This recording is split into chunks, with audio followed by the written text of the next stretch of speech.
से बदनाम भइली रानी तुहरे नाम से बर्बाद करके जिए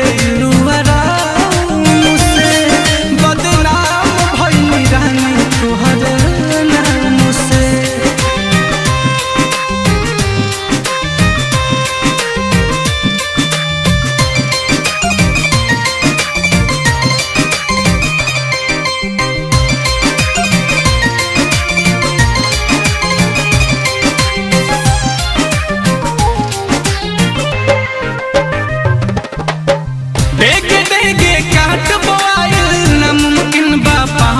अपने खास देखल ना चाहे प्यार के दुश्मन लोग भाई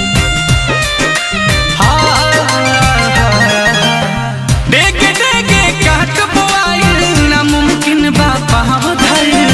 अपने खास देखल ना चाहे प्यार के दुश्मन लोग भाई प्यार के फूल सूखल नफरत वाला घाम से बदनाम भइली रानी तुहरे नाम से बर्बाद करके जिएलू आराम से बदनाम भइली रानी तुहरे नाम से।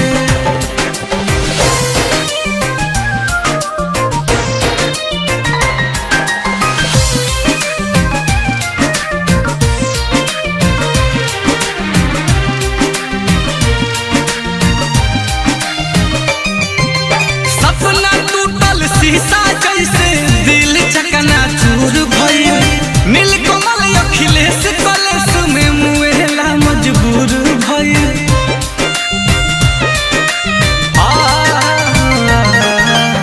सपना टूटल शीशा जैसे दिल चकना चूर भइल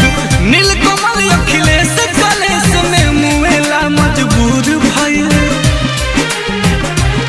तू सलामत रह जी रही राम से